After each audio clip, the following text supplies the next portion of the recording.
Bonjour à tous et bienvenue dans ce nouveau tutoriel sur la plateforme Media for Display. Aujourd'hui, on va apprendre à manier l'outil diapositive de la plateforme. À l'instar de PowerPoint, cet outil va vous permettre de créer et d'animer du contenu pour ensuite le diffuser sur vos différents écrans d'affichage dynamique au sein de votre entreprise. Alors, on perd pas de temps et on commence tout de suite avec ce nouveau tutoriel. Sur la barre d'outils à gauche, on va cliquer sur le menu diapositive, juste ici. Et ensuite, on va aller créer une nouvelle diapositive avec le petit plus en haut à droite. Donc la première étape, ça va être de nommer cette diapositive et de définir sa résolution. Alors nommer la diapositive, c'est important. Vous voyez que là, dans création 2, vous avez la barre qui est en rouge, qui fait que vous n'allez pas pouvoir enregistrer.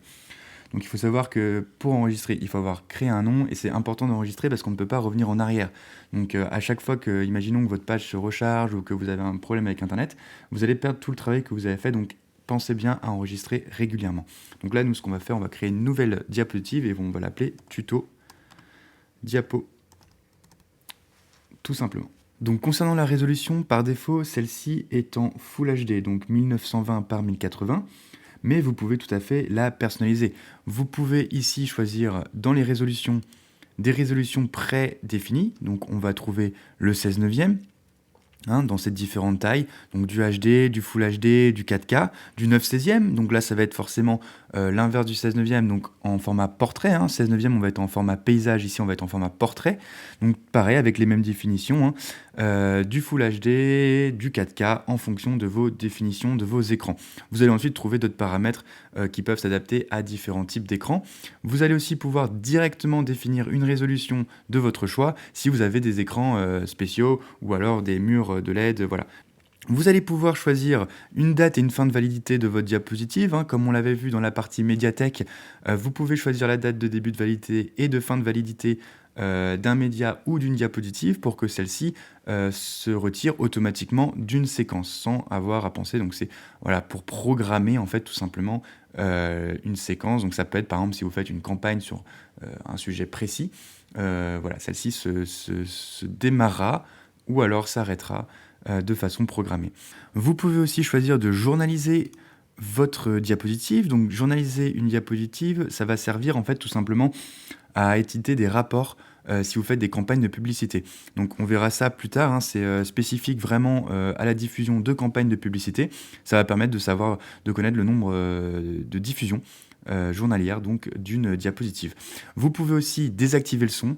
Donc désactiver le son, ça va vous permettre de tout simplement désactiver le son des médias qui seront présents sur votre diapositive. Donc par exemple, si vous ajoutez une vidéo à votre diapositive, vous désactivez le son et comme ça, vous n'avez pas à vous occuper de ça. Bon, la plupart du temps, vos moniteurs ne liront pas le son, mais ça permet d'éviter une cacophonie. Une fois que vous avez fini de paramétrer votre diapositive, vous allez pouvoir cliquer sur Enregistrer en haut à droite et une nouvelle interface va apparaître. Cette interface est composée de 3 panels principaux. Sur la gauche, vous allez retrouver votre médiathèque et l'ensemble de vos médias importés. Au centre, vous allez retrouver votre diapositive, votre espace de création. Et à droite, vous allez retrouver un écran de propriété qui affichera différentes propriétés en fonction des médias que l'on utilise. On verra donc ça plus tard à la suite de la vidéo. En haut de l'interface, vous allez retrouver également une barre des tâches permettant l'ajout de texte, l'ajout d'images, l'ajout de vidéos, l'ajout de zone web, l'ajout de PowerPoint, l'ajout de zone de streaming, de fichiers PDF, de zone de séquence et une zone tout média qui vous permet d'insérer n'importe quel type de média cité au préalable. Vous allez aussi retrouver un outil de duplication qui vous permet tout simplement de dupliquer une zone créée. Donc ça peut, c'est tout simplement un CTRL-C, CTRL-V, car on ne peut pas utiliser ce raccourci sur la plateforme. Donc vous créez une zone de texte, vous cliquez sur dupliquer la zone et elle va se dupliquer. Donc ça permet de garder les mêmes caractéristiques. Vous allez pouvoir définir la taille de votre zone de travail avec la petite échelle et vous pouvez cliquer directement sur le bouton ajuster pour retrouver la taille ajustée à votre écran. Donc comme je le précisais juste avant, votre panneau de propriété sur la droite va vous permettre de définir différentes options en fonction des médias sélectionnés. Donc quand la slide est vide, ce panneau vous permet de définir le fond de votre diapositive.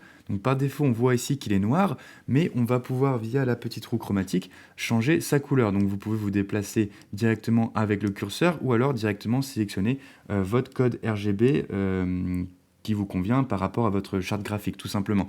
Vous allez aussi pouvoir définir une image de fond. Donc pour ceci, vous cliquez sur image de fond, on va aller chercher une image dans notre médiathèque, on clique, on glisse dans l'endroit propice, et notre image de fond va être directement définie comme ceci. Il est également possible d'activer une grille pour avoir les bonnes proportions, donc vous allez pouvoir choisir les différentes colonnes, les différentes lignes, l'espacement entre celles-ci, la couleur de la grille pour plus de visibilité. Et vous allez aussi pouvoir ajouter des lignes de force. Les lignes de force, c'est comme dans les fichiers PowerPoint. Quand vous ajoutez un média sur votre slide, vous allez voir avec sa ligne de force comment l'ajuster directement au milieu, dans un bord ou par rapport à un autre média. Donc c'est pareil, hein, cette ligne de force, vous pouvez changer la couleur pour plus de visibilité. Et là, nous, vu que notre image est colorée, on va aussi choisir en blanc. Donc pour la petite astuce, pensez bien à enregistrer régulièrement en cliquant sur enregistrer en haut à droite. Là, comme ça, on est sûr de ne pas perdre notre travail. On va pouvoir ensuite sélectionner différents médias pour les ajouter sur notre image de fond.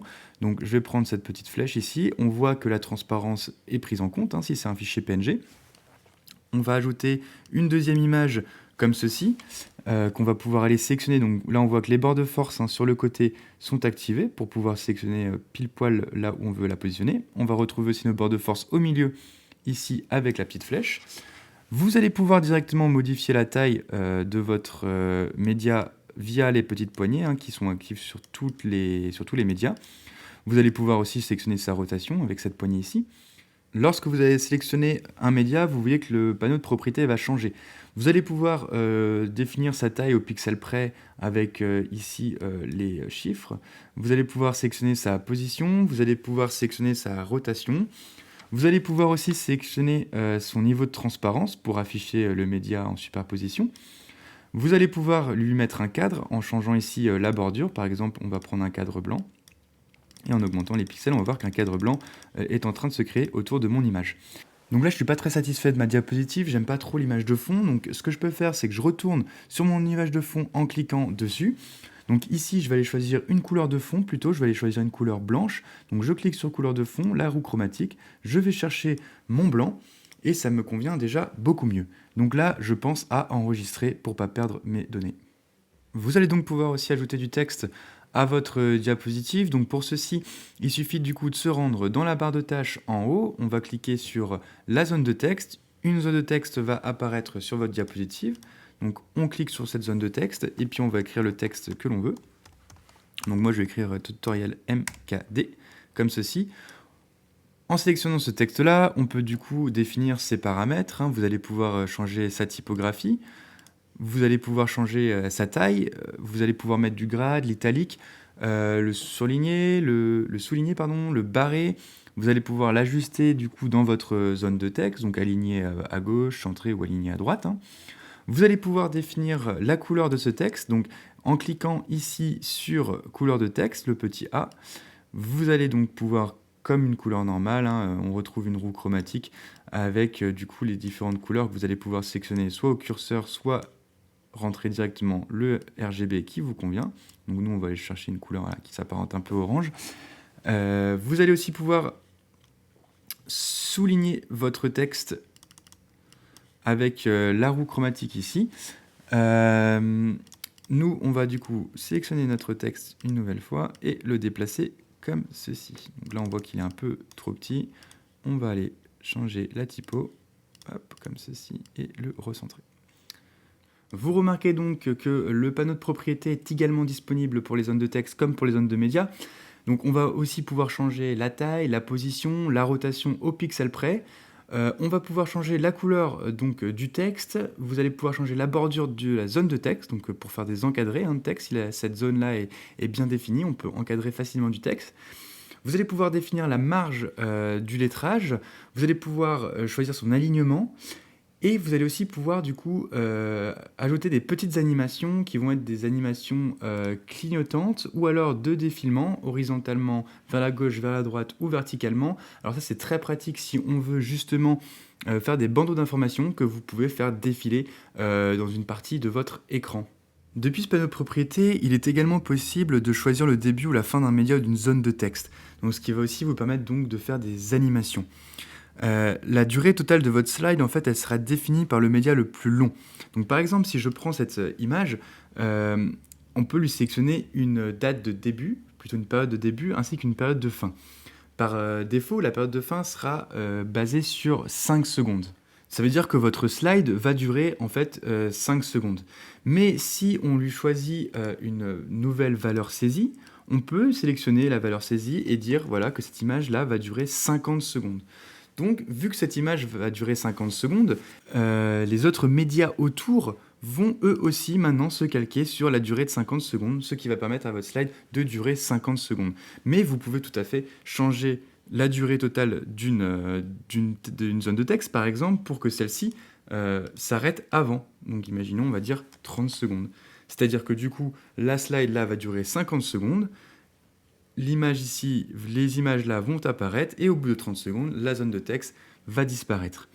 Vous pouvez aussi choisir faire la même chose avec une date de début, ou plutôt une période de début, en sélectionnant ici la date de début, et en lui disant voilà, 3 secondes, au bout de 3 secondes, du coup, cette image s'affichera. On peut remarquer qu'en bas, ici, on va voir la timeline de nos différents médias qui vont apparaître du coup dans cet ordre-là. Vous pouvez du coup, grâce à ça, faire des effets d'apparition. Vous allez pouvoir choisir la durée de l'effet, vous allez pouvoir choisir des effets de fondu, des effets de zoom et aussi des effets de trajectoire, donc les faire arriver d'un endroit de la diapositive. Vous pouvez faire exactement la même chose avec des effets de disparition. En bas de votre écran propriété, juste ici, vous allez donc retrouver votre zone de calque. Donc celle-ci indique les différents médias que vous avez insérés. Vous retrouverez le type de média sur la gauche, donc vous allez retrouver là typiquement du texte, image et fond d'écran. Vous allez voir que sur le centre de votre calque, vous allez retrouver les différents noms de ceux-ci. Vous allez retrouver encore la durée de vos médias, qui sont indiqués du coup par la timeline ici présente. Vous allez voir que ce média-là qui est plus foncé indique que c'est le média qui indique la durée totale de la slide, donc c'est le média le plus long, c'est celui sur lequel tout à l'heure on avait dit qu'il devait durer 50 secondes. Vous allez pouvoir voir les petites étoiles ici qui indiquent qu'il y a des animations sur ces médias-là, et vous allez pouvoir retrouver une corbeille qui va vous permettre de supprimer rapidement votre média. Vous pouvez aussi utiliser cette zone de calque pour gérer la superposition des éléments. C'est-à-dire que si je sélectionne ici mon guillemet et que je le mets par-dessus mon image, on voit que le guillemet sur le calque est effectivement par-dessus l'image. Par contre, si je viens à déplacer mon image pour la déplacer au-dessus des guillemets dans la zone de calque, l'image va passer par-dessus. Si par exemple j'utilise ma zone de transparence ici pour voir ce qu'il y a en dessous, on voit que mon guillemet est bel et bien en dessous. Donc là, ce qu'on voulait, c'était exactement que le guillemet soit au-dessus. Et on va pouvoir le repositionner comme ça, et on voit que là, la ligne de force, typiquement, vous permet aussi de centrer votre guillemet. Un autre point important, vous pouvez utiliser l'outil de prévisualisation qui se trouve en haut à droite de votre écran. Cet outil va vraiment vous permettre de voir la slide en amont avant de la diffuser, c'est-à-dire que vous allez pouvoir voir les différentes animations que vous avez faites s'afficher, donc l'apparition des images, les fondus, voilà, toutes ces petites animations. Cet outil, il est très simple d'utilisation. Vous avez juste à cliquer sur prévisualiser. Ça va lancer un previewer qui va vous montrer vos différentes animations. Alors par contre, il faut juste installer le previewer en question. Je mets le lien dans la description. Vous avez juste à cliquer sur le lien et à suivre les instructions. Attention à noter que ce previewer ne fonctionne pas sur Mac, donc il ne fonctionne que sur Windows ou Linux. Finalement, vous pouvez créer des modèles de diapositives à partir de vos slides déjà créés. En fait, cela va vous permettre de créer des modèles génériques que vous pourrez ensuite rapidement réutiliser sans avoir à tout reconstruire. Donc pour cela, on va se rendre sur notre menu diapositive. On va retrouver ici notre diapositive que l'on vient de faire, tout simplement, que l'on vient d'enregistrer. Vous pouvez sélectionner cette diapositive avec le clic gauche pour la redistribuer dans un de vos dossiers que vous avez préalablement créé, notamment dans votre médiathèque. Et via le menu hamburger, ici, de nouvelles options vont être disponibles. Vous allez pouvoir couper, coller, copier cette diapositive. Vous allez pouvoir la supprimer, changer cette période de validité ou changer ses tags. Donc ça, on l'a vu déjà au préalable dans la médiathèque. Je vous invite à aller regarder la vidéo si vous ne l'avez pas vue, qui présente la médiathèque. Le lien est dans la description. Donc nous, ce qu'on va faire, c'est qu'on va aller créer un nouveau modèle à partir de cette diapositive. Donc si je clique dessus, Ça va tout simplement dupliquer l'entièreté de ma diapositive. On peut voir qu'ici, la petite icône en bas à gauche est biseautée alors que celle-ci est pleine. Donc cette petite icône biseautée signifie qu'il s'agit d'un template ou d'un modèle de diapositive.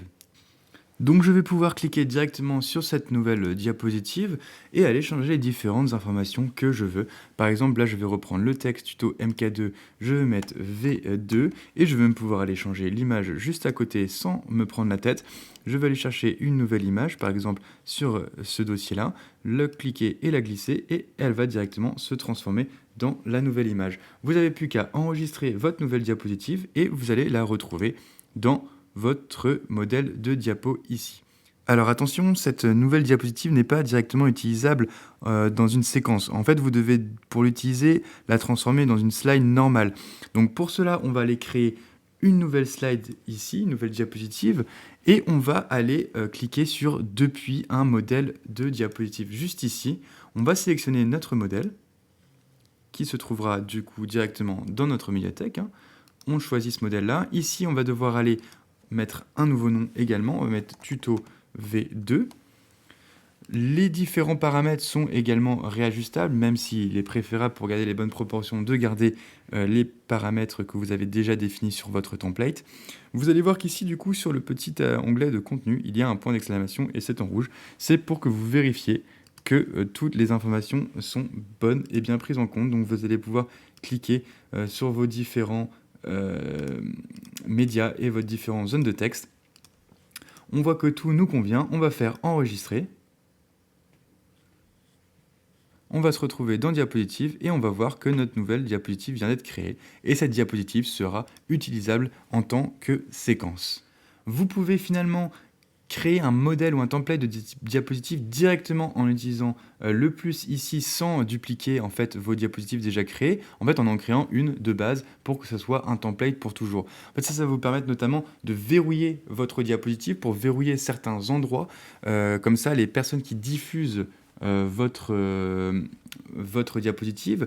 C'est souvent utilisé notamment s'il y a un pôle communication et des gens à l'accueil par exemple de votre entreprise ou des RH qui vont juste avoir des petites modifications à faire, c'est-à-dire changer des noms ou changer une image, ne touche pas la globalité de votre template et va vous permettre du coup de garder tout simplement la cohérence graphique que vous vouliez. Donc ici, je vais aller cliquer sur ajouter une diapositive et je vais cliquer sur, non pas sur diapositive ni diapositive depuis un modèle, mais directement sur modèle.